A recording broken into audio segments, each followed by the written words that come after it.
guys, Haz here at Shield Canine, and we are going to talk today about the different types of German Shepherds that actually exist in North America. There's a lot of misinformation out there about different kinds of German Shepherds. There's a lot of breeders using fake terminology to try to market their dogs and make stuff up like the King Shepherd or the Panda Shepherd or the Blue Shepherd or whatever. Everybody's trying to kind of stand out by making stuff up about their dogs, and they're trying to sell you on a gimmick. But there are really just three types of German Shepherd, and of course there's different lines within those types, but there are three main types. I'm going to talk about them. I'm going to talk about maybe some of the subcategories within those types, and really talk a little bit about the qualities and maybe some of the detriments of all those dogs. So the three types are the working line German Shepherd, the show line German Shepherd, and the pet line German Shepherd. And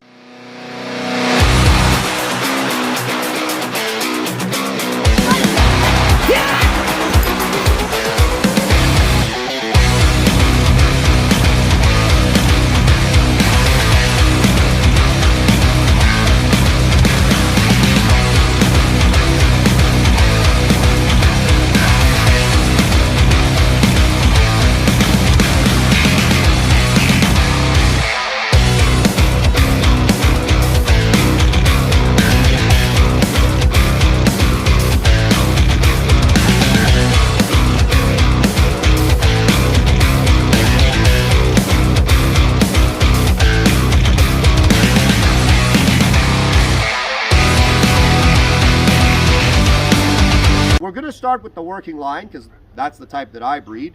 Due disclosure, in case anyone accuses me of being biased, I basically pulled 3 dogs out of my kennel. I have a training facility here, so I usually have a representation to some degree of all 3 types. So I know that there's going to be maybe some flex within those categories. Somebody might be like, well, that show line isn't like my show line. Okay, bear with me, all right? We're going to talk a little bit about what they look like structurally and how they express themselves temperamentally and how that might or might not work for you. So first of all, we've got the working line German Shepherd. So this is Isa. This is a female that actually I own. She's pregnant, and she's also a little bit bigger than your typical average working line female. But you know, she has the nice square structure, as you can see. Why don't you just run her in a quick circle, right? She has a nice functional movement, you know, very social temperament. Just keep her over here, please. Yeah. Just so you can see the movement, she has, you know, a very functional structure, as you can see. Not a huge reach in the front end. Very square and stocky. She's a little hefty, of course, because she's preggers, which is fine. She comes from the Slovak area, so she's technically most of her lines are Slovak.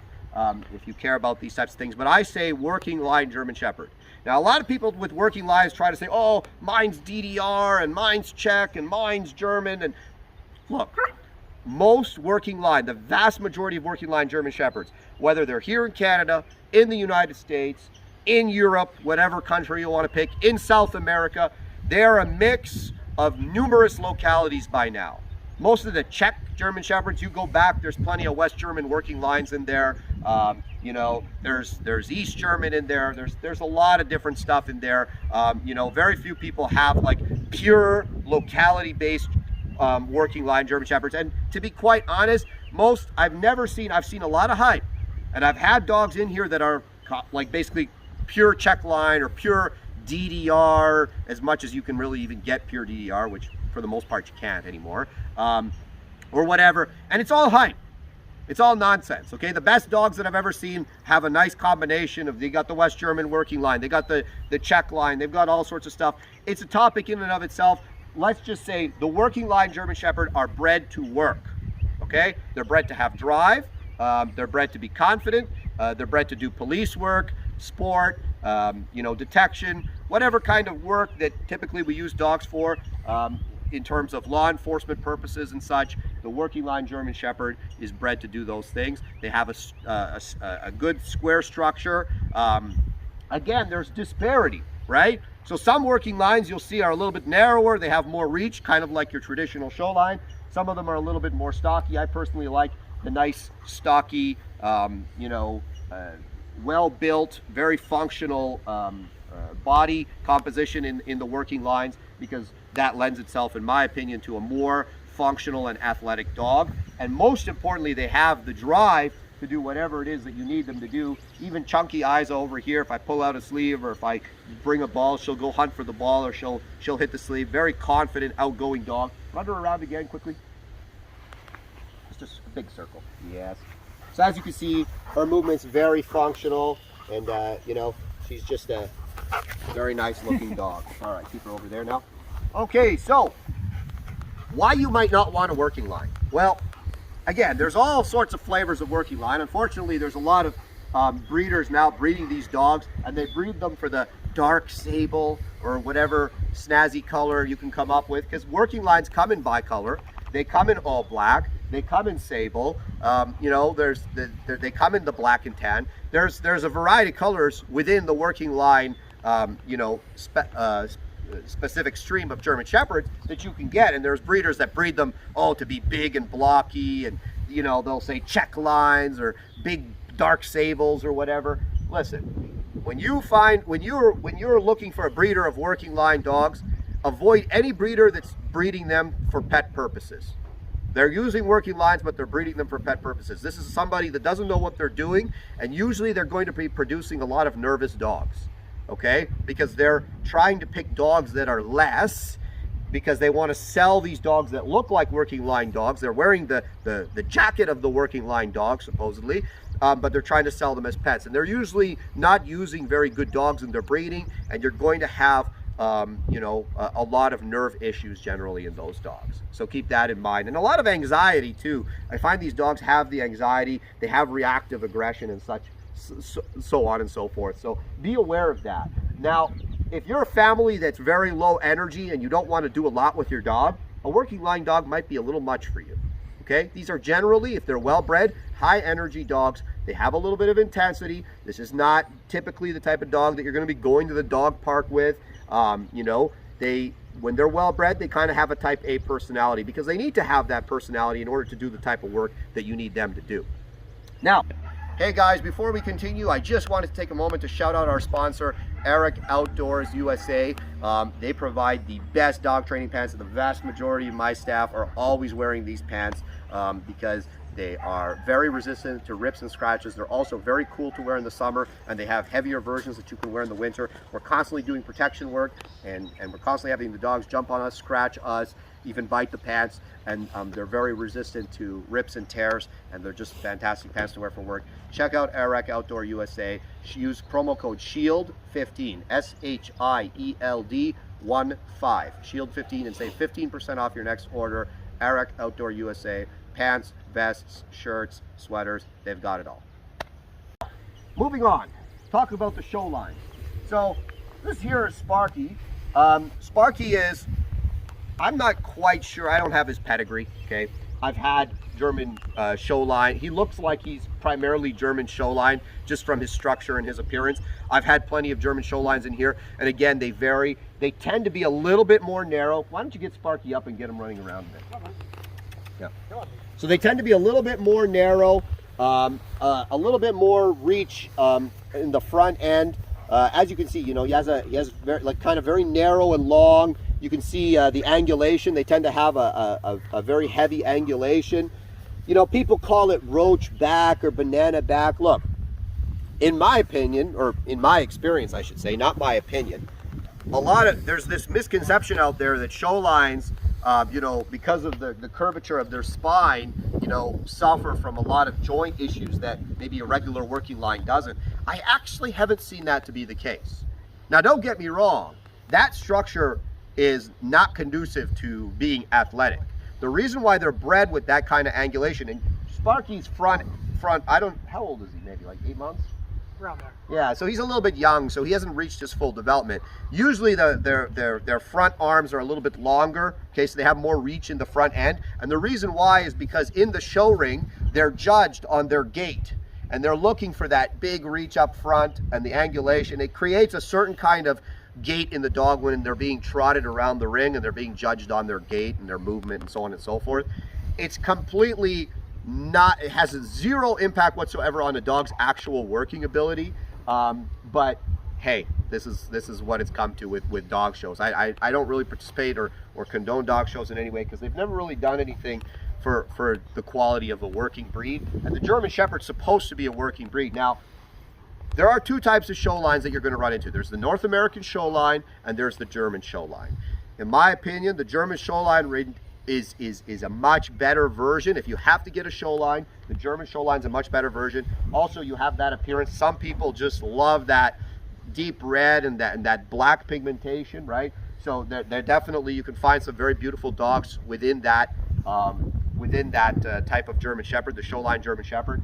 So in my opinion, if you have to go with the show line, get a German show line. They're generally better, but again, you have to go to the breeder, look at the breeder. There are some breeders that still work their dogs in the sport of Schutzen, and there are most that do not anymore. All the dog does is show ring, prancing around in the show ring. The problem with the show lines is this: if you like the appearance, if you like kind of that more narrow, longer look, and that heavy angulation and that the pigmentation that they have, if you like that look, typically there's also a little bit of drive issues, right? So if you want a dog that's going to be more of a protector, a dog that maybe you can do dog sport with, or actually like police work or something like that with, show lines are typically no good for that type of stuff. They just don't have the drive, they don't have the heart for it, and it's because it's just not been bred in there for generations. Now, I know a lot of people, and I haven't even got to the American show lines yet, so give me a second. A lot of people think that the German show lines, because they have IGP titles or Schutzen titles in their pedigree, because in Germany, you cannot breed your dog unless it has a Schutzen 1. Or at least that was the rule last time I checked. Maybe they changed it now. So you cannot breed your show line dog, whether it's a show line or working line. You cannot breed the dog unless it has a Schutzen 1.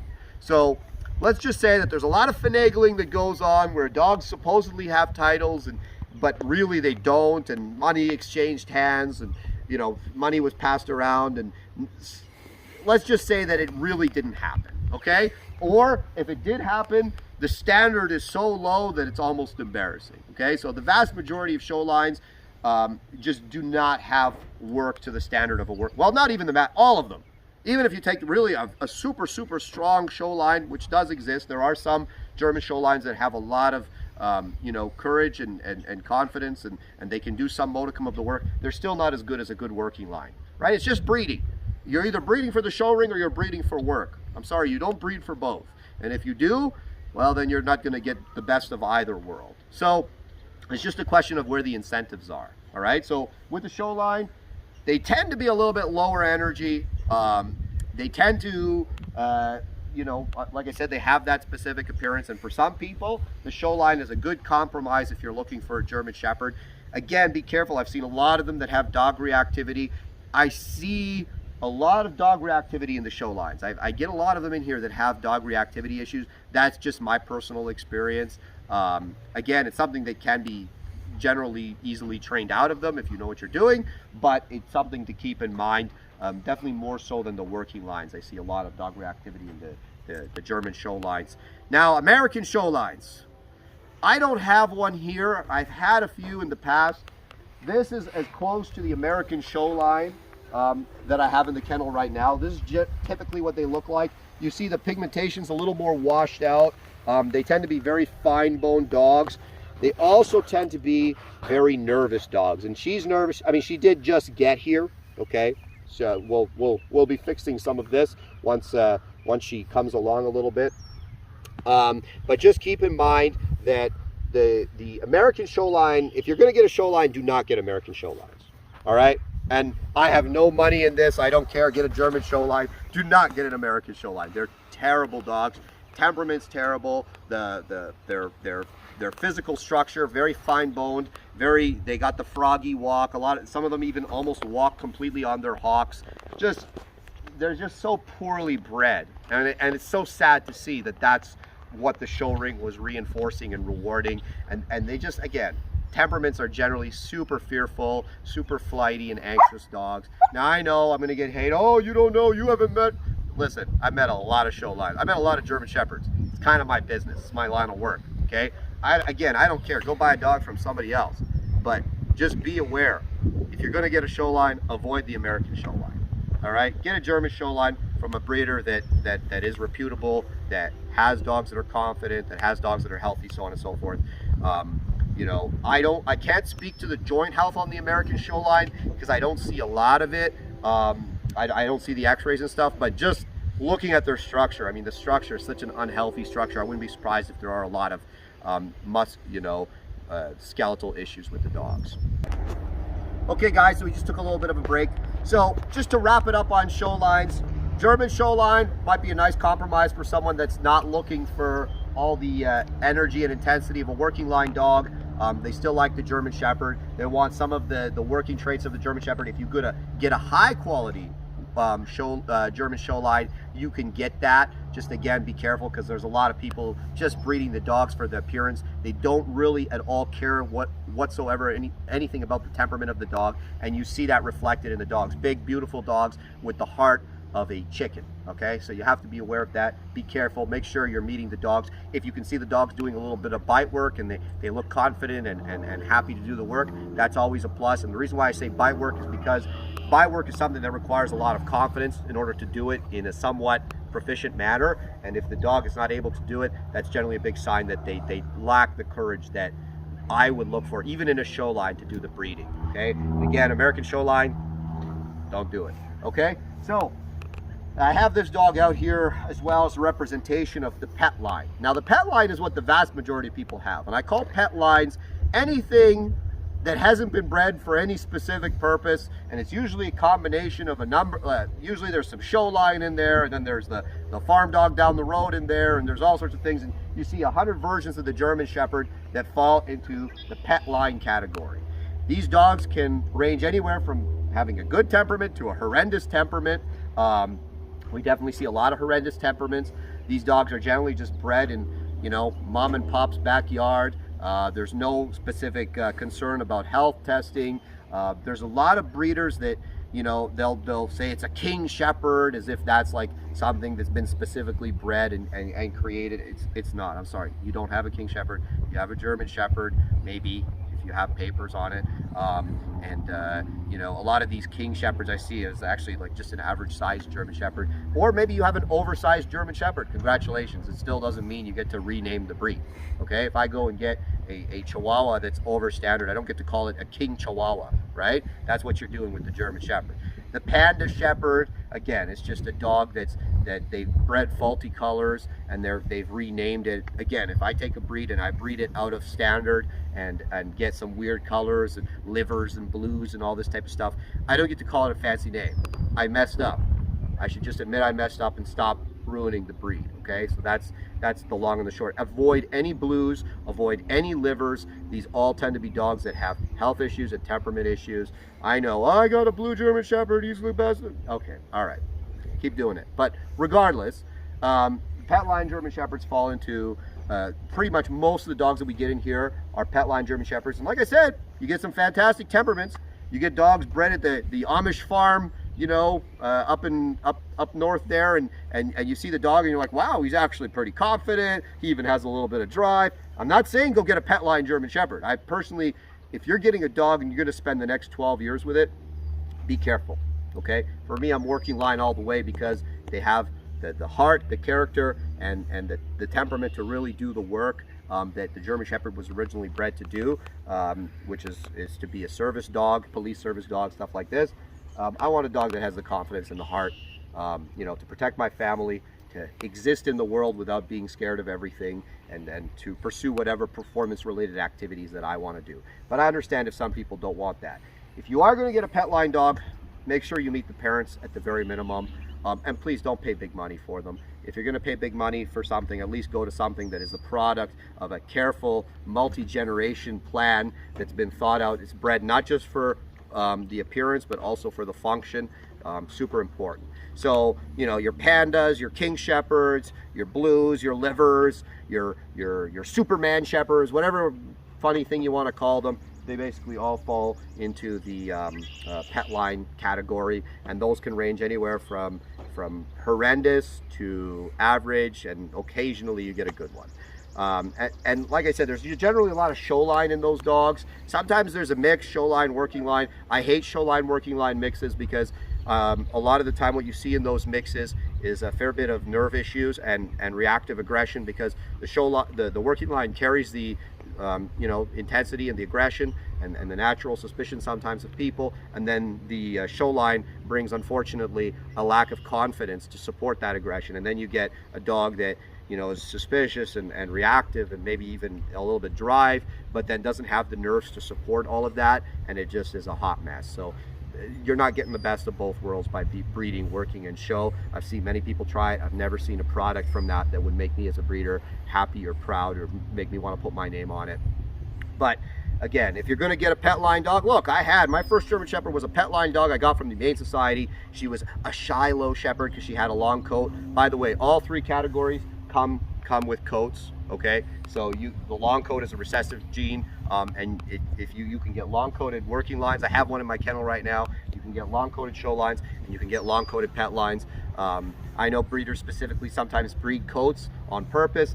I'm sorry, it still doesn't make it a new breed. It's still that breed. Okay, still a German Shepherd. There are white German Shepherds. I don't currently have one in my kennel. Again, for me, they just fall into the pet line category. I know in Europe I think they have it's called like the Swiss Shepherd or something. Maybe that's something different, but again, from just the videos I've seen of those dogs, nothing special, nothing about them that makes you say, okay, this is a good dog to have. It's bringing something to the table that the regular German Shepherds don't already bring. It's just white. So for me, they fall into the pet line. They're not really bred for work. They don't really have any success in the show ring. So what are they? They're pets. Okay, so I really hope that this does help you. Generally, especially in this day and age, if you want to get a high quality show line, you're paying a lot of money. The German show lines are not cheap, as they shouldn't be. I don't think any dog really should be cheap, especially if it's well bred and well put together, and it's from a multi generations of well thought out, purpose bred dogs. Not that I really approve of show line dogs, but let's just say that the German show lines generally lead the pack in terms of price. Working line dogs, nowadays the price is coming up, as I think it should. In my opinion, these are the most valuable dogs and the only dogs that really should be bred, because they really represent the breed very well. For all intents and purposes, working line German Shepherds and show line German Shepherds are two separate breeds. They have a different body composition, they have different character traits. They're basically two different breeds at this point now. But regardless, they're still considered the same under the CKC and the AKC, so we have to take that into consideration. And then, so the working lines nowadays, again, you're paying good money for them, but generally not as much as the show lines. And then lastly, the pet lines, they can be anything from outrageous in price to, a couple $100 on your local classifieds. The price with the pet line dogs has absolutely no bearing on the actual quality of the dog. You have to go there, and as always, avoid dogs that are fearful. Okay, I don't care what you get. I don't care, Has is wrong, whatever. Okay, go buy your pet line dog from whatever person's breeding them in the backyard, or go to the show line kennel with all the cool ribbons or whatever. I don't care. Go there. If the dogs are nervous, if the dogs are scared, if the dogs are anxious, avoid buying those puppies. If you see the puppy and it's not outgoing, avoid buying that puppy. You're probably going to buy yourself a nice case of the nerves. Always avoid that. You want happy, social, confident, outgoing. It's going to make your life a lot easier than a quivering wreck that you have to try and coddle through life in order to have any kind of reasonable existence. And I see a lot of people, oh, you like that, she's scared because she wasn't social. Stop it. You don't know what you're talking about. You're just running your mouth online. It's genetics. Genetics determine temperament. Like 90-10. 90% is genetics, 10% is experience. Unless literally the dog was beaten every day, which again, people always say, oh, he was beaten. No, he wasn't. I've never met somebody that beat a dog for fun. Never in my life. Okay, this is a common myth perpetuated over and over again to make excuses for poor genetic temperament, for people breeding dogs for appearance or just to breed them because he just needs the experience and I just wanted my kids to see the miracle of life or some nonsense like this. Okay, you know how many times I've had people buy a dog from, let me give you an example. I had people buy a dog from me. They buy a puppy from me, female puppy, They bring the dog back and they say, hey, we want to breed this dog. And I say, why do you want to breed this dog? Oh, because we love her. And well, guess what? I have 100 other ones that you'll love too. There's nothing about this dog from my kennel that would make me want to breed it. Right? It's a nice dog. It's a beautiful dog for your family. There's nothing that that dog brings to the breed that you need to perpetuate. There are better candidates. And that's what people don't understand. Your love of your dog does not make your dog a breeding candidate. Be aware of that. And most breeders, unfortunately, either it's a money thing or they're kennel blind. Okay? They just love the dog, and they spend so much money and time with the dog. They just love the dog, and they say, okay, well, let me just breed it anyways. And then you end up with what you end up with. And then it comes here because, you know, it has nerve issues and this and that. Look, I have a working line in the kennel that's an embarrassment to the breed. Okay, he's a terrible dog. Terrible dog. Not because he himself is terrible, because he was not given good genetics. The breeder did not take the right steps to ensure that that dog was good. So I'm not just picking on the other types of German Shepherd. I'm not just picking on the show lines or the pet lines and stuff. There are breeders within the working line that are terrible. They're just messing the breed up as well. Okay, so be very careful. Pick a breeder that actually is working their dogs, that values the temperament, the character, and the functional workability of the dog over everything else, and you'll probably be okay. In terms of joint and health issues, just real quick, pet lines, we can't even comment on it. I'm sure it's terrible. I see them all the time. With the working lines, there's this concept that the working lines have less. Within the working line, there's 100 subcategories. So some of those lines are good, and some of those lines are known to carry elbow issues or spinal issues or whatever else. So, you know, it's not, people see often the over-exaggerated look of the show line and they assume that they have poorer health. I actually haven't seen there to be an enormous difference between the two. Again, you know, for how much people talk about hip and elbow dysplasia, it's actually still fairly uncommon in the working lines today, or the quality working lines, I should say, but it does happen for sure from time to time. And there's a vast difference between a dog that doesn't have joints that are good for breeding and a dog that can't live a good, high quality life. There's plenty of dogs that their joints won't certify for breeding, but there's like nothing physically wrong with the dog in the context of just living. He can live and he can be active, he can be happy, he'll be fine. So these are the 3 types of German Shepherd. From my perspective, I don't add any more categories really, because in my opinion it's unnecessary. Thank you for watching. Like, subscribe, comment below if you agree. If you disagree, it's all good. Put your comment down below. Thank you for watching.